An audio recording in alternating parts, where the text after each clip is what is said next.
Hi, my name is Bob Dunhouse. I'm coming to you from the Tianma booth here at SID 2023. First display I'd like to show you is a micro-LED transparent display. So this is in your new display area? That's correct, the new technology display area. And how's the performance? Transmissivity is very good. It's 70% transmissive with a low reflection ratio of about 10%. All right, so this is going to be in all the future self-driving cars on the windows and everything? That's one potential. Yes, one potential. Anywhere where there's glass, I believe that it could be applicable. In every home?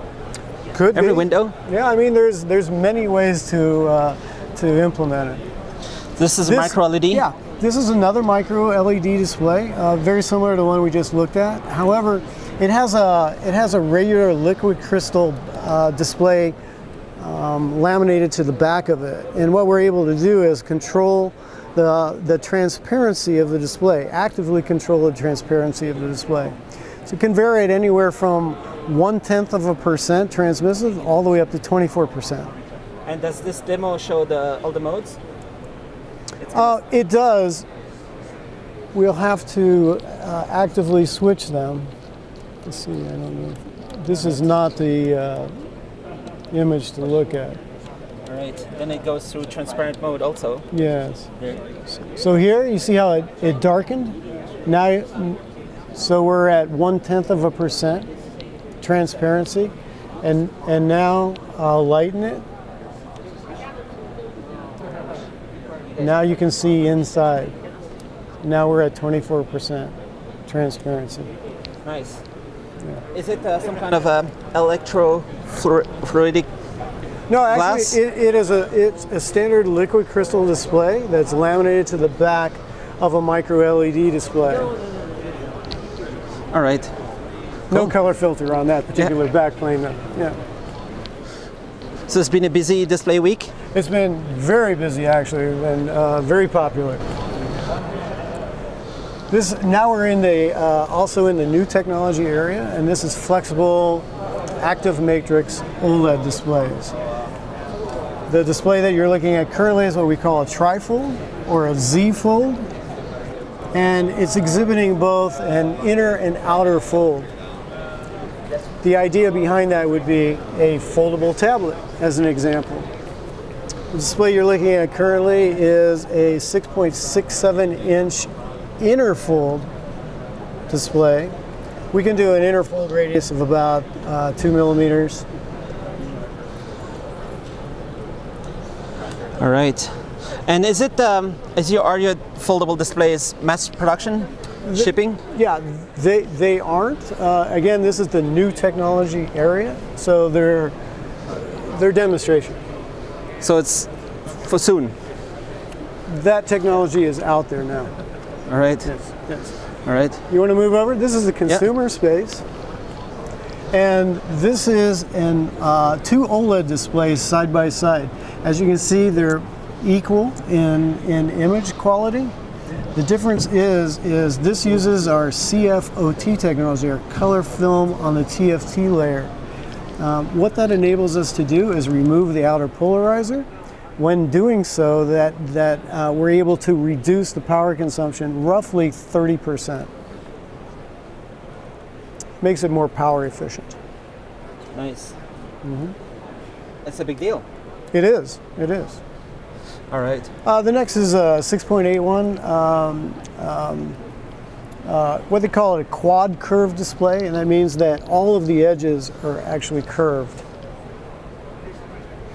So this could help to have a bezel-less kind of It's design? Aesthetics, basically. Aesthetics. This is a 6.497-inch what we call privacy display. So the display on the left is your normal display in LTPS, and this is the privacy switching feature. So if you look off angle, you see I can change. You can change the privacy level? Yes, that's correct. So we limit the horizontal viewing angle. All right. This is a touch embedded display. It actually has an active pen sensor embedded in the glass assembly itself. This is just a demonstration of a fast refresh display. This usage would be for like handheld gaming where they need, you know, immediate response in displays. It's demonstrating 60 versus 180 hertz. Nice. Mm-hmm. This is a low temperature polysilicon displays, but you're always looking to get the thinnest border you possibly can. This is just demonstrating the reduction in the down border, roughly a reduction of about 0.5 millimeter. Mm-hmm. Now we're in the consumer space. This is a 13.3 inch, it's a 2.8K, fast frame rate, 120 hertz, touch embedded display. So it's not an add-on PCAP sensor, it's actually embedded in the TFT cell itself. Tablet would be a typical application. So it's not capacitive, the touch function? It's PCAP, it is PCAP, yeah, PCAP. projected capacitive. Yeah, but it's in cell, not on cell. So it makes it thinner. This is a very fast frame rate demonstration, very high frame rate, 480 hertz. So typically liquid crystal displays refresh at a 60 hertz rate. This is 480 hertz. And again, we're in a consumer space. This is a 16 inch, it's high resolution 3K by 2K. It uses a mini LED backplane for high dynamic contrast. And it has 2,000 dimming zones in the back. This is a 1.5 inch flexible AM OLED display on a flexible substrate.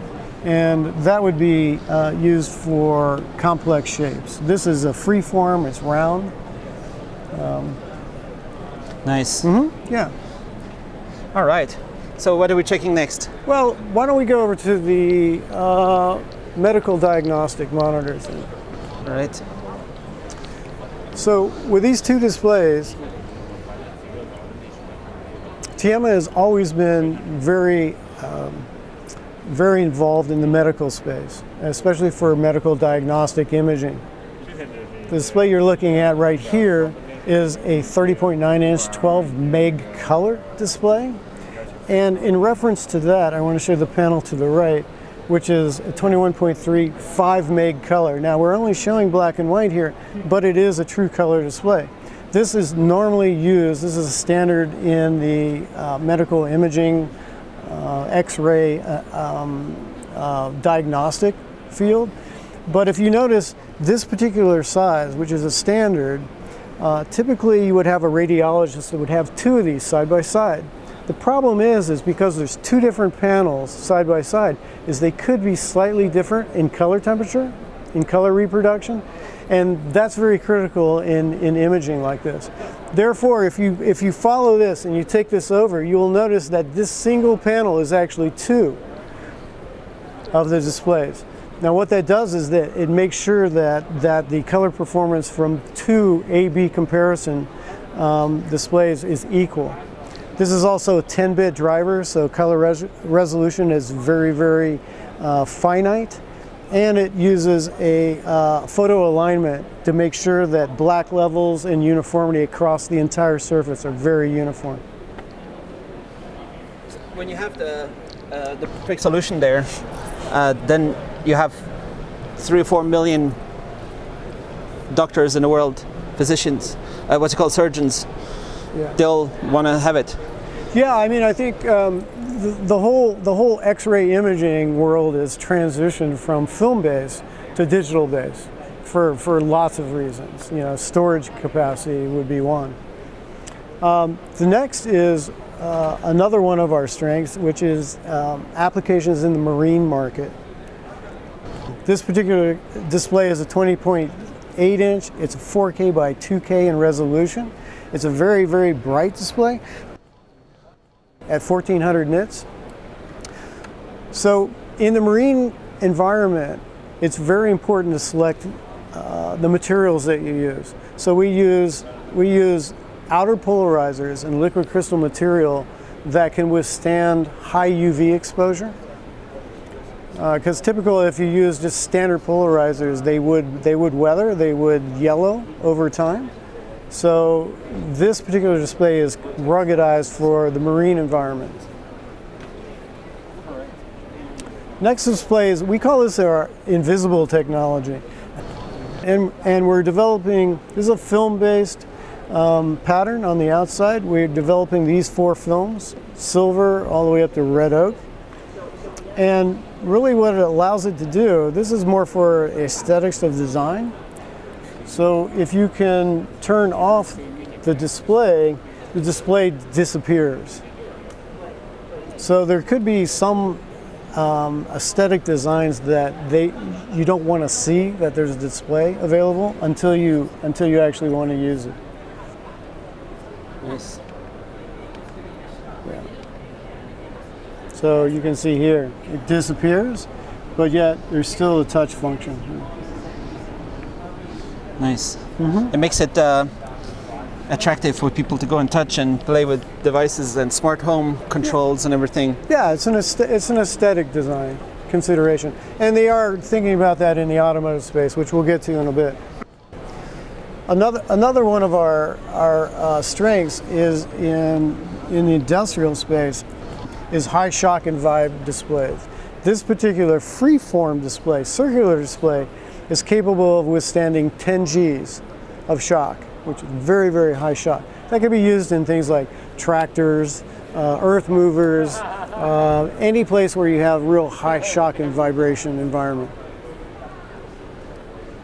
The next 3 displays are, again, we're in the industrial space. These are typically more custom-made products. Each one of them has what we call our TED technology, which is touch embedded display. That means the PCAP sensor itself, the touch sensor itself, is embedded in the TFT cell. It allows it to be very, very thin.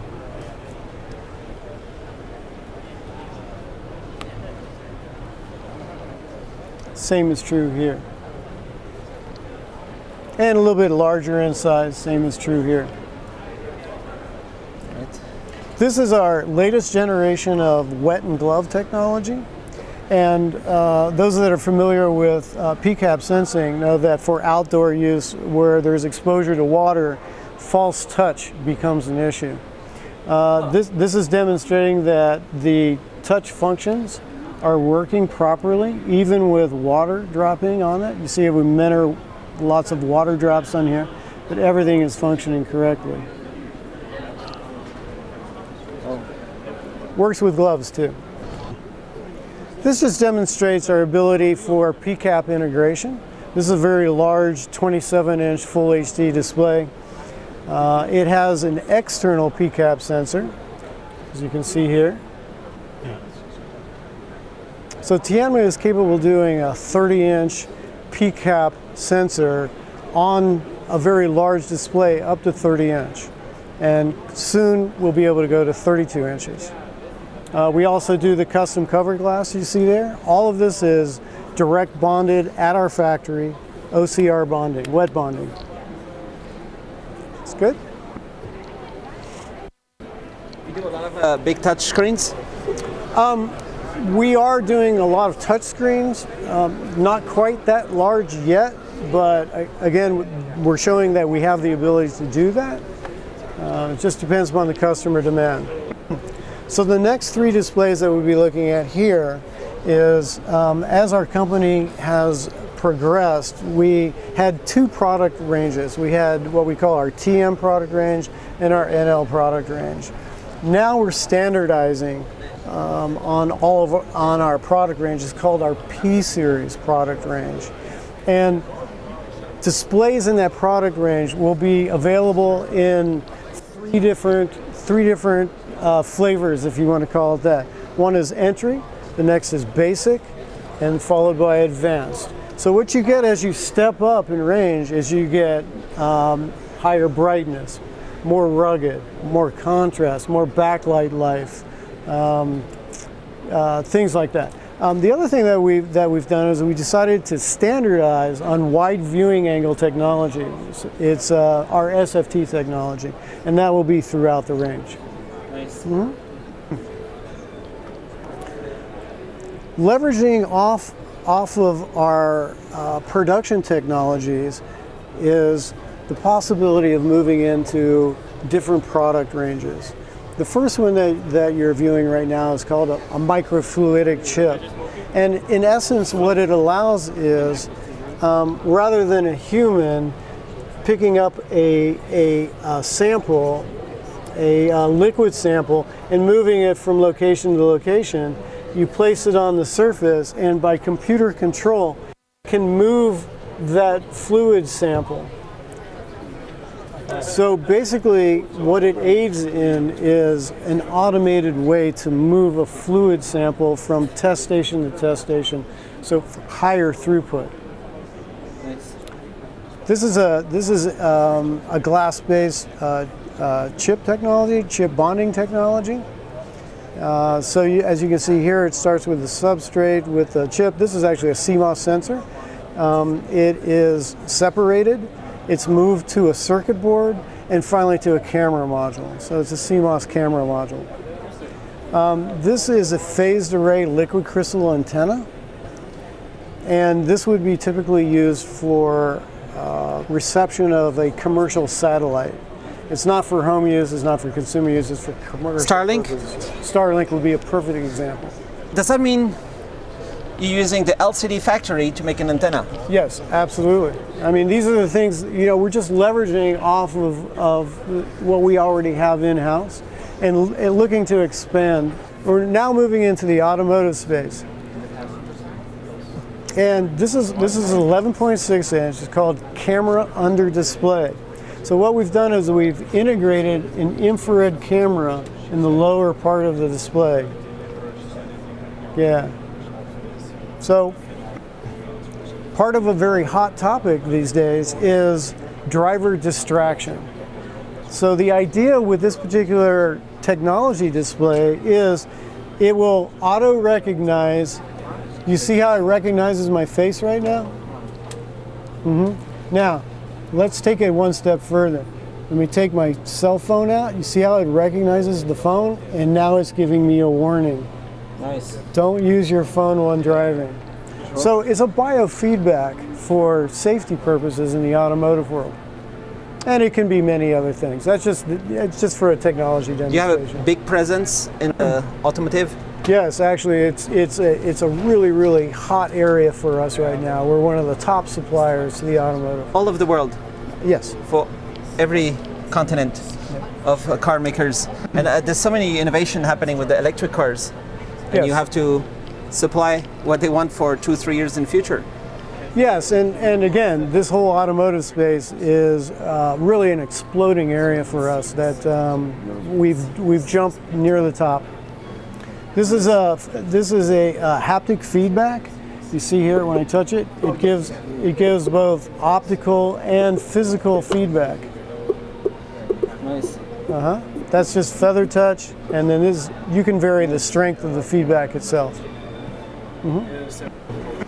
And you got the People's Choice Award. That's correct. That's correct. So the display that I showed earlier is based off the same technology. It's what we call our invisible display. In this particular case, it's a curved display, and let me show you here.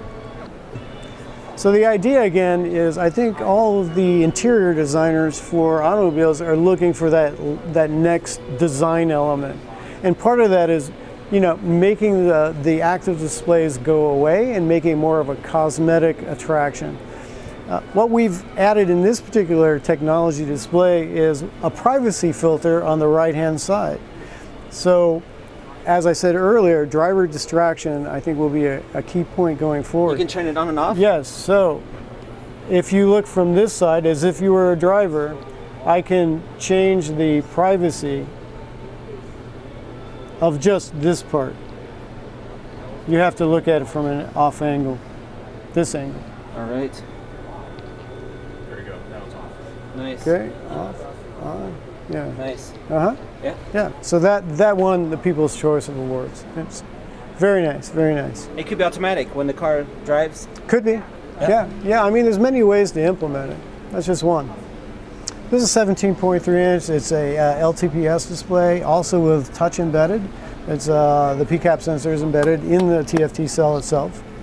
Very high contrast ratio, 1500 to 1, 10-point touch, high color gamut of 80%. Yeah, 80.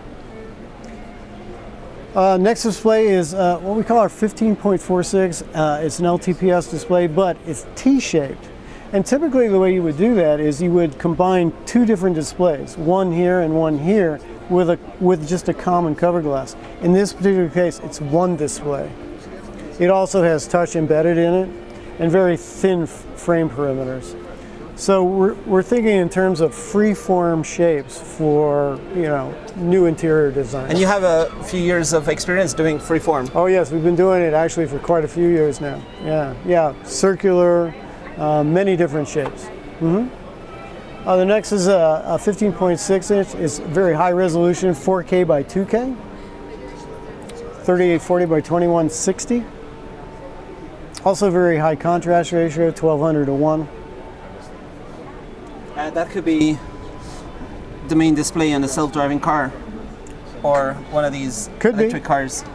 Could be. I mean, it's very high resolution, and they're kind of debating right now how much resolution do you need. I mean, for maybe passenger entertainment where you're looking at a movie or something like that, you would prefer that type of resolution.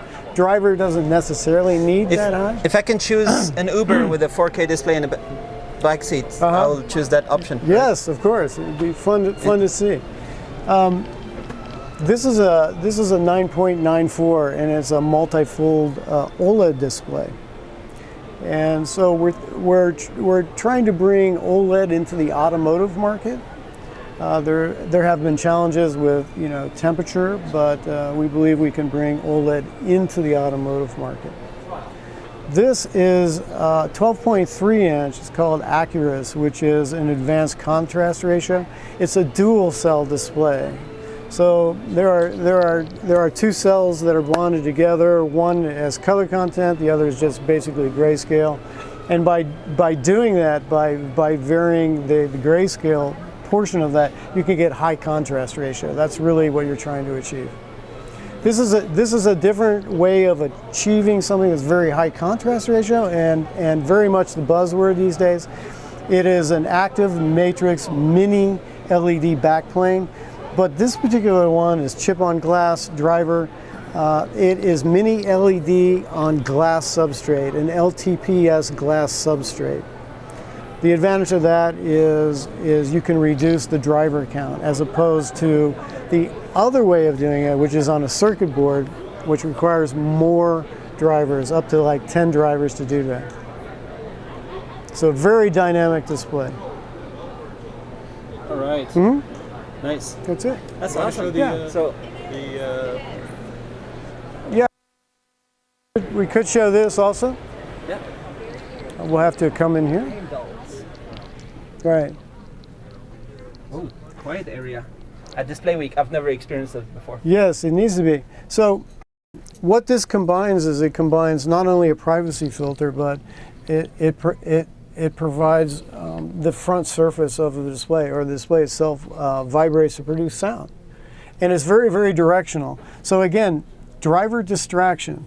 If you would want to create a sound field that's very, very directional, so only the passenger can hear it and the driver's not distracted. Is it active now? You can... Yes. You have to stand about right here. All right. Listen carefully. There.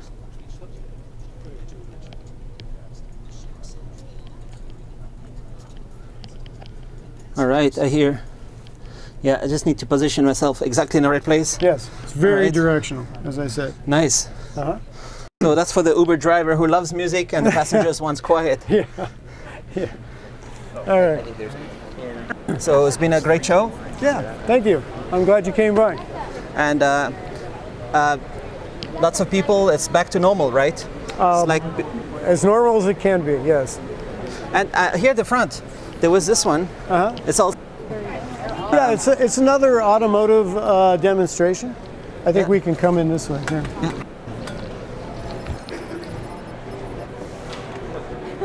Yeah. So as many people have already experienced, very wide format displays are becoming very common in the automotive world. This was an example of an aesthetic design that appears to be all wood, and it makes the display disappear. Nice. But if you touch it, you see now the display comes alive. All right. Your car is saying hello. Nice. Yeah. That's awesome. You can see the information on it now. All right. Thanks a lot for showing You're everything welcome. at your booth. Yeah. Glad you came by. Check out the Wise. Wise is such a smart system. I think I'm saving over 1,000 euros every year because I use it everywhere when I pay for stuff. You know, you want to pay for stuff in the world. So you can check out my longer video where I explain some more why I think this is amazing. And it's free. You can just sign up with my link down here and you can use it on your Android Pay, your Apple Pay. It's like a prepaid Visa debit card, right? So you need to put a little bit money on it and you can just put money on it from your local bank account and there's zero fees. The fees are so tiny. It's like 5 to 10 times cheaper than your bank. Don't use PayPal anymore. Don't use Western Union when you send money to a whole bunch of countries around the world. Just use Wise. It's way faster and is 5 to 10 times cheaper. So really check it out. It's cool and I appreciate if you use my link below. Thanks for watching.